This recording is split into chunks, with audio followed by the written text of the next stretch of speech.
Hello, hello, it's Mrs. Frybush, and we're going to do a lesson today on projectile motion. Our main objective today is to use parametrically defined functions to model the horizontal and vertical components of motion in a plane. Sounds very fancy, but I promise you we're just going to be using your formula sheet today and plugging in numbers and using our calculator. All right, the first thing I want you to notice on the screen is that I have some example here of projectile motion. This lovely example here of our lovely archer. Here we have a gentleman shooting basketball. Here is a BMXer taking a nice jump here. Here's a high jump, or a long jump, excuse me, and then a skateboarder. I just quick went on the internet and put on projectile motion and these lovely pictures popped up. The things I want you guys to realize is the shape that they're all going to be traveling in, whether it be subtle or very pronounced. It's a shape of a parabola. So that is nice. Another thing we notice here on the skateboarder is this word right here, gravity. If you've taken physics, this is going to be kind of something that is a review of something you've done before. All right, so if you have your formula sheet, I would get that out. I'll give you a second to do that. You press pause on the video. But on your formula sheet, if you look on the front side at the very bottom, and here I've zoomed it in larger so you can see it, is the formula for the parametric equations for projectile motion. And we are using feet and time in seconds. So you'll notice there's two equations. There's one for x and there's one for y. This lovely x equation says x equals VO. That right there, forgive me for my lovely mouse skills, is your initial velocity, like the speed you're starting. Initial velocity. Sorry, I'm getting used to writing this. I guess I could have typed it. Everywhere you see this VO, you're going to plug in the initial velocity number that they give you. Then we have our good friend cosine. That makes sense because this is the x equation and x is friends with cosine. And then you have t, which obviously is time. Hopefully that's obvious. Y equals equation is down here, so I imagine that we're going to have, our friend sine, yay. Negative 16t squared has to do with our lovely gravitational pull. T is still time here. VO is still initial velocity. Sine, because it's the y equation of theta. The angle remains the same for both equations. T is time plus HO. That right there is your initial height. Initial height.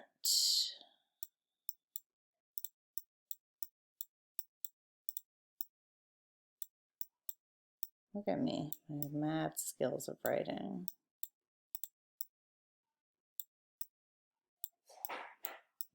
All right, so now we are going to put these into action. I'm gonna do one in this video and then I'm gonna have you guys try one on your lonesome, and then I'll post another video that shows those answers.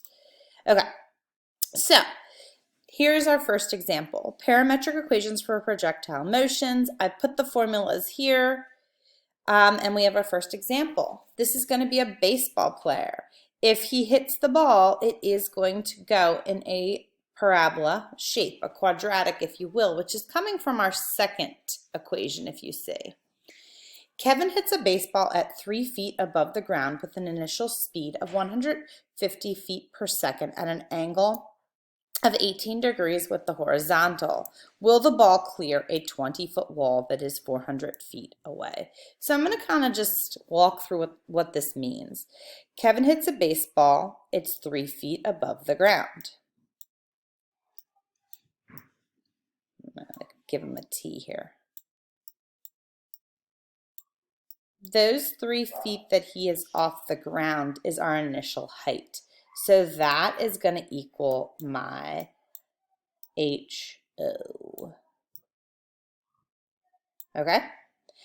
Now, with an initial speed, ooh, that's nice and easy. That tells me here that is my VO.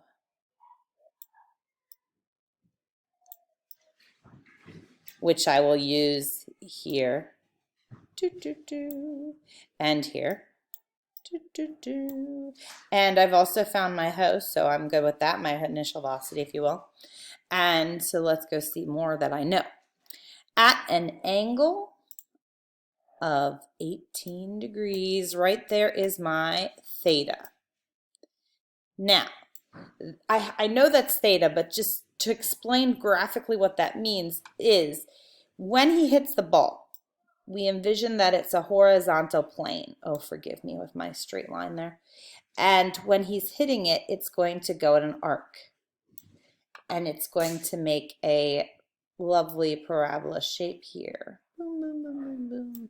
The 18 degrees is right here, the angle at which I'm coming off of the bat and going up above, like his sight line, if you will. So there's where 18 degrees is. For us, all we really care about is that it's the theta, but if you're a visual person, like it's just saying it's coming off the bat going 18 degrees from the plane of his eyesight. All right, next. Will the ball clear the 20-foot wall? Okay, so just to recap, we have our initial velocity, we have theta. We have our initial velocity, we have theta, and we have our initial height. So we have a lot of things. The things we don't have are x, t, y, and t again. So what we need to do is find one of these to help find the other. Now, this in the question tells me a 20-foot wall. Well, 20 feet wall is going to actually be our y value.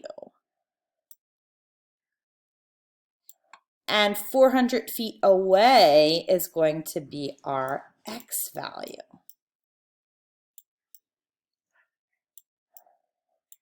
So 400 feet away is x, excuse me, and 20 feet wall is going to be the y.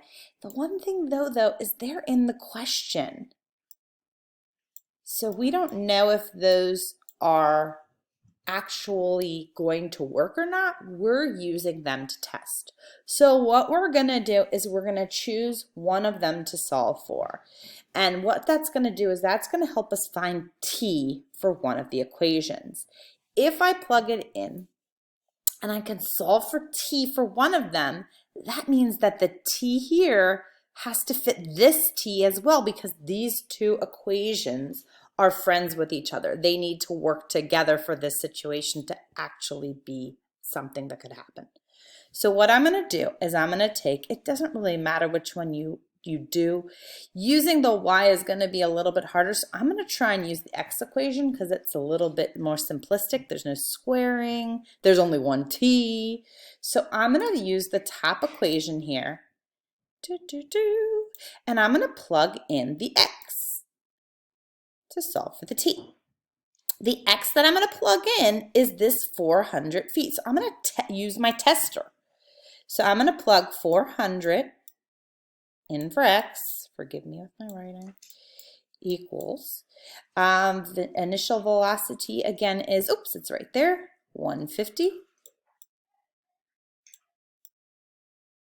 And then cosine, because cosine is friends with x, of my 18 degrees that the baseball player's hitting it off of, and then times t.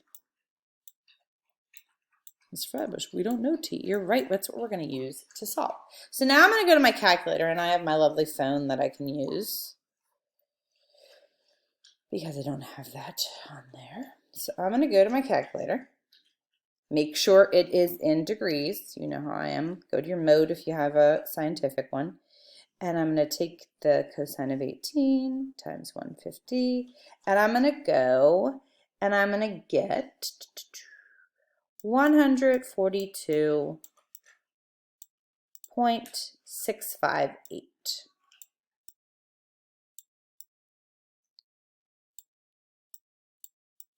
And that equals 400.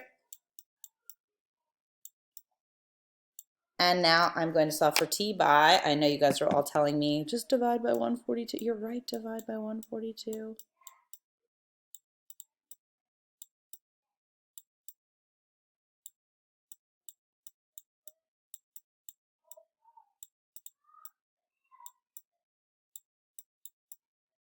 So these will cancel out and I will get my time.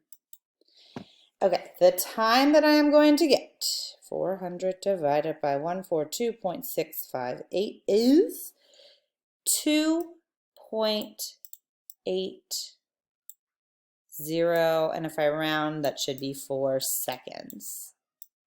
So this is the time that it would take for me to travel 400 feet away if I hit this ball at this speed. And if you watch baseball, it happens really quick, fast like that. 2 seconds, 1, 2, boom, the ball's already a home run or what have you.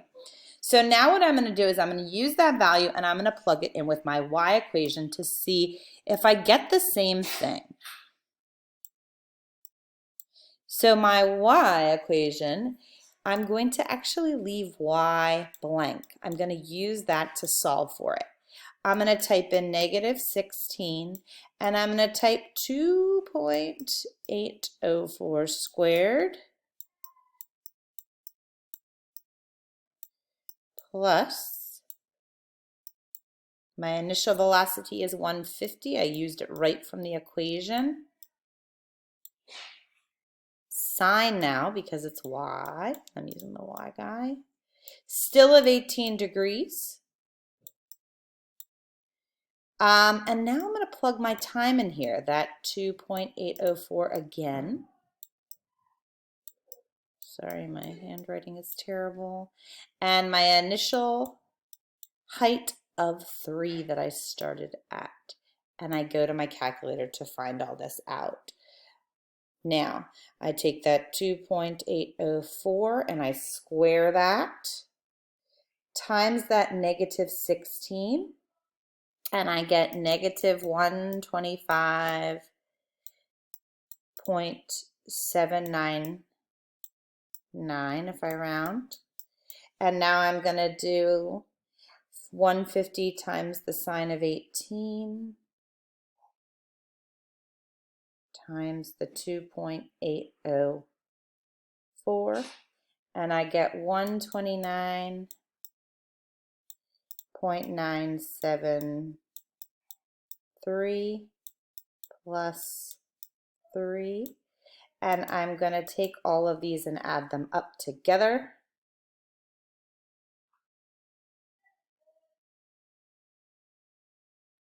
And I get 7.173 as what my height will be. And that, my friends, is not good because I wanted to clear a 20-foot wall and I am going to actually hit the wall down here at 7 feet. Oh no. So no, because this 7 is so small, Kevin will not clear the wall.